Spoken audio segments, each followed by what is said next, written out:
વિસાવદર તાલુકાના ચાપડામાં સાધુ સમાજના પ્રમુખ અને અગ્નિ અખાડાના સભાપતિ મુક્તાનંદ બાપુ સંચાલિત બ્રહ્માનંદ વિદ્યાધામમાં રાજ્ય કક્ષાનો 51મો ગણિત વિજ્ઞાન અને પર્યાવરણ બાળ વૈજ્ઞાનિક મેળો યોજાયો હતો। તે મેળો શિક્ષણ મંત્રી પ્રફુલ્લ પાનસેરિયા દ્વારા ડિજિટલ દીપ પ્રાગટ્ય તેમજ મશાલ પ્રજ્વલિત કરીને ખુલ્લો મૂકવામાં આવ્યો હતો। આ તકે મુક્તાનંદ બાપુ દ્વારા મંચસ્થ મહાનુભાવો મંત્રી પાનસેરિયા તેમજ ધારાસભ્ય દેવાભાઈ માલમ, ભગવાનજીભાઈ કરગઠિયા, જિલ્લા પંચાયત પ્રમુખ ઠુંબર, જિલ્લા ભાજપ પ્રમુખ કિરીટ પટેલ તેમજ શિક્ષણવિદના મહાનુભાવોનું બાપુ દ્વારા રુદ્રાક્ષની માળા પહેરાવીને સન્માન કરવામાં આવ્યું હતું। ત્યારે વાત કરવામાં આવે તો વિજ્ઞાન મેળો ખુલ્લો મૂકતા પહેલા મંત્રી પાનસેરિયા દ્વારા તમામ વૈજ્ઞાનિક ગણિત પર્યાવરણની કૃતિ બનાવેલ વિદ્યાર્થી તેમજ ટીચરને સંબોધન કરીને ભવિષ્યમાં વિદ્યાર્થીઓ હજુ પણ આગળ જઈને દેશ માટે અને માનવ ઉપયોગિતા માટે સારું સંશોધન કરે તેવી વાત કરી હતી અને વિજ્ઞાન મેળાની મુલાકાત લઈને કૃતિઓ બનાવનાર વિદ્યાર્થીઓને બિરદાવ્યા હતા કે વિજ્ઞાનનો અચળો ઓઢીને વિકાસને નામે વિનાશ તરફ જતો માને। વિજ્ઞાનનો અચળો ઓઢીને વિનાશને નામે વિકાસ તરફ જતો માને।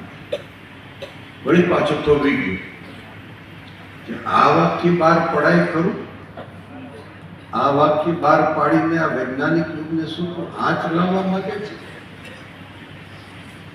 તો કે પણ કડવું વાસ્તવિક તો તું સ્વીકારી લે। યા તો એક ઉપાય છે, તારી વિચારધારા જે છે એ હકારાત્મક રચના તરફ જાય અને પ્રકૃતિને નુકસાન ન થાય એવા સંશોધન કર તો આ સૃષ્ટિ બચી શકે, તો આ વાક્યમાં સુધારો થઈ શકે। બરાબર આમાં ચિંતનકારો છે, બરાબર સમજવાની કોશિશ કરજો। અમારા ગયા પછી આ વાક્યો અમે લખતા જાશું ને તો વૈજ્ઞાનિકો એના પર સંશોધન કરશે અને ભારતનું આધ્યાત્મિકતા પણ જે છે એ વિજ્ઞાન વગર નથી। વિજ્ઞાન એટલે વિશેષ પ્રકારનું જ્ઞાન, એ વિજ્ઞાન એ મટીરિયલ લાઈફમાં જે હોય, આકારમાં, પદાર્થમાં, પ્રવાહીમાં, વ્યક્તિમાં, વસ્તુમાં, ધાતુમાં, પણ જ્યારે આંતરિક બાબત છે એમાં શુદ્ધિકરણ આવે। ત્યારબાદ બ્રહ્માનંદ ધામમાં જ ચાલતી સૈનિક સ્કૂલની પણ મુલાકાત લીધી હતી અને સ્કૂલમાં વૃક્ષારોપણ કર્યું હતું તેમજ સૈનિક સ્કૂલના વિદ્યાર્થીઓ દ્વારા શિક્ષણ મંત્રી પાનસેરિયાનું કેપ પહેરાવી સ્વાગત કરવામાં આવ્યું હતું। ત્યારે મંત્રી દ્વારા પણ પોતાના ટૂંકા પ્રવચનમાં વિદ્યાર્થીઓને બિરદાવ્યા હતા। બાદ સૈનિક સ્કૂલની વિઝિટ બુકમાં એન્ટ્રી કરી હતી અને ગણિત વિજ્ઞાન પર્યાવરણ મેળામાં આવેલ ગુજરાતભરની સ્કૂલોની 100 કૃતિઓ નિહાળી હતી। વિજ્ઞાન મેળામાં ઘણા બાળ વૈજ્ઞાનિકો દ્વારા બનાવેલ કૃતિઓ નજરે પડે તેમ હતી, જેમ કે સુરતની ક્રાંતિવીર પ્રાથમિક સ્કૂલના વિદ્યાર્થી દ્વારા બનાવેલ એન્જોય ધ સાયકલ રાઇડ, નારણકા પ્રાથમિક શાળાની ધ હાર્ટ એટેક, ચાપડા સ્કૂલની જળ શુદ્ધિકરણ, માંડવડ પ્રાથમિક સ્કૂલની કૃતિઓ તેમજ જુદી જુદી સ્કૂલની કૃતિઓના સ્ટોલ ઉપર શિક્ષણ મંત્રી પાનસેરિયાએ રૂબરૂ મુલાકાત લીધી હતી। નામ શું તારું ભાઈ? મારું નામ મકવાણા વિવેક છે। મારું નામ પ્રજાપતિ વિવેક છે। હવે કઈ સ્કૂલમાંથી આવો તમે? અમે સુરત કાંતિવીર સદાસિંહ રાણા પ્રાથમિક શાળામાંથી આવ્યા છીએ। તમે શું બનાવ્યું છે? અમે આ એક enjoy the cycle ride smart cycle બનાવી છે। અમે આ સાયકલની અમારી સાયકલની નવીનતા એ છે કે સાયકલમાં લેપટોપ ચાર્જ થાય, મોબાઈલ ચાર્જ થાય છે, કંટાળો આવતો હોય ત્યારે ગીત પણ આમાંથી વાગે છે, પછી આપણને સાયકલ રાઇડની મજા આવે છે અને અકસ્માતથી બચી શકીએ છીએ આપણે। સાયકલ રાઇડ દ્વારા અમે વિદ્યુત ઉત્પન્ન કરીએ છીએ, સંગ્રહ પણ કરીએ છીએ અને તેનો ઉપયોગ પણ કરીએ છીએ। પછી અહીંયા હોર્ન વાગે છે, પાછળ હેડલાઇટ, સાઇડ લાઇટ ચાલે છે, ઇન્ડિકેટર વાગે છે, આવું બધું થાય છે। અને અમારા ભવિષ્યમાં પ્લાન એવો છે કે વરસાદ સમયે આ બધું બગડી ન જાય તે માટે અમે બધા વાયરિંગને વોટરપ્રૂફ કરી દઈશું અને જેવું આપણે બટન ઓન કરશું ત્યારે ઉપરથી છત્રી ખુલી જશે, એવો અમારો પ્લાન છે।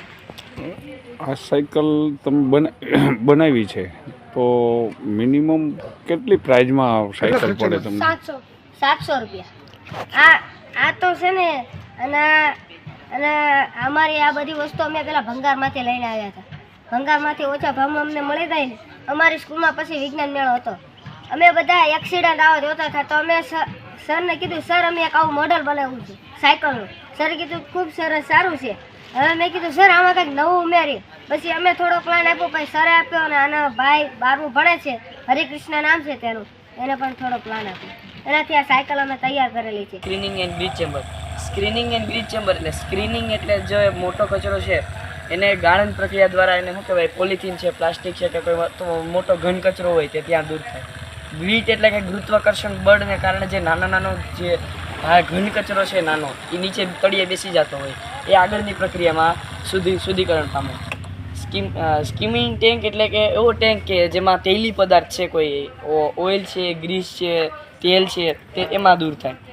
કારણ કે તે પાણી કરતાં ઓછી ઘનતા ધરાવે, માટે તે ઉપરની જે સત્તા હોય એની ઉપર તરતી હોય. પછી આવે સેન્ડિમેશન ટેન્ક. સેન્ડિમેશન ટેન્કમાં હમણાં આપણે જોઈએ કે સ્કીમિંગ એન્ડ બ્રીજ ચેમ્બરમાં જે ગુરુત્વાકર્ષણ બળને કારણે જે નાનો ઘન કચરો નીચે બેસી જતો હોય એ ત્યાં દૂર થઈ જાય. પછી આવે છે એરિએશન ટેન્ક.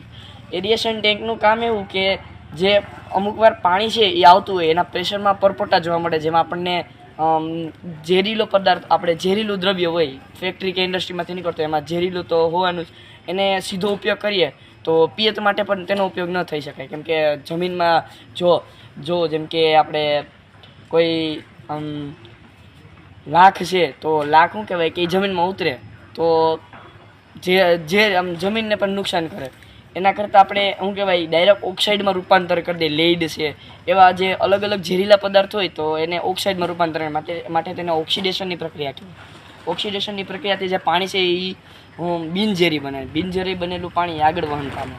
પછી આવે છે ડિસઇન્ફેક્શન ટેન્ક. ડિસઇન્ફેક્શન ટેન્કમાં કેવું થાય કે અમુક પ્રકારના એવા પ્રકાશ આપાત કરવામાં આવે જેના કારણે જે પાણી છે એમાં નાના જે કોઈ અલગ અલગ પ્રકારના નાના જીવજંતુ હોય કે પછી કોઈ એવા નાના બેક્ટેરિયા હોય તો એને ત્યાં નાશ પામે. એને આપણે એ પાણીને હવે આપણે પિયતમાં અથવા તો કોઈ વસ્તુમાં નાહવા માટે ઉપયોગ કરી શકીએ. પછી આવે છે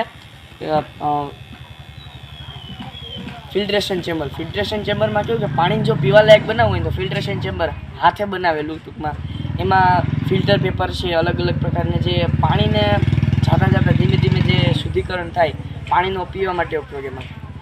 હવે આ જે ઉપદેશ છે જો બધી જગ્યાએ લાગુ પાડવામાં આવે તો પાણીનો જે અત્યારનો જે ઓછો થતો પ્રમાણ છે એને અટકાવી શકાય એમ.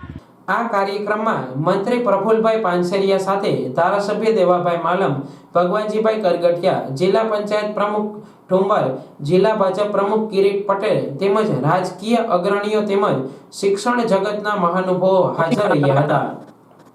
કાલે આઉટ ઓફ ડેટ થઈ જાય ને બીજી શોધ આવે છે એ જતું રહે છે, એનું અસ્તિત્વ પણ નથી રહેતું. એ ધીરે ધીરે એવી પ્રક્રિયા કે માણસ સુખ માટે, માણસ એમને પોતે શાંતિથી કામ કરી શકે એ માટે હંમેશા માટે આવા સંશોધનો થતા રહે છે. આમ તો વિજ્ઞાનનો ઉપયોગ અને ઉદ્ભવ એ જરૂરિયાતમાંથી થયું.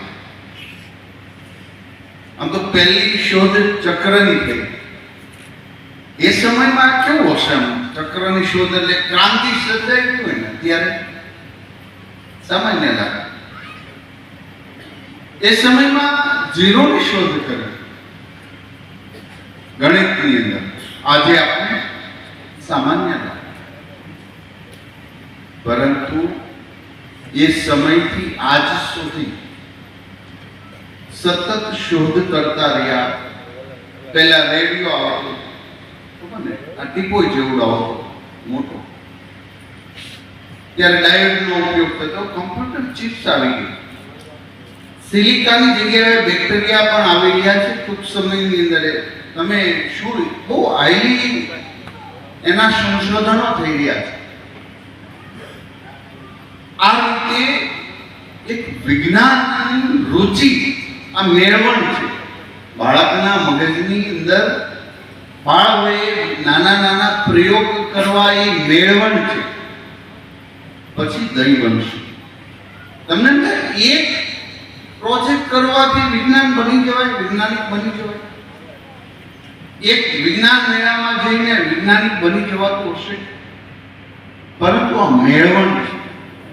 આના મસ્તિષ્કની અંદર એક થોટ પ્રોસેસ ક્રિએટ થઈ ગઈ અને સતત એ વિજ્ઞાનના શોધો અને સંશોધન પ્રત્યેની સતત રુચિ, એના પ્રત્યેનું આકર્ષણ થતું.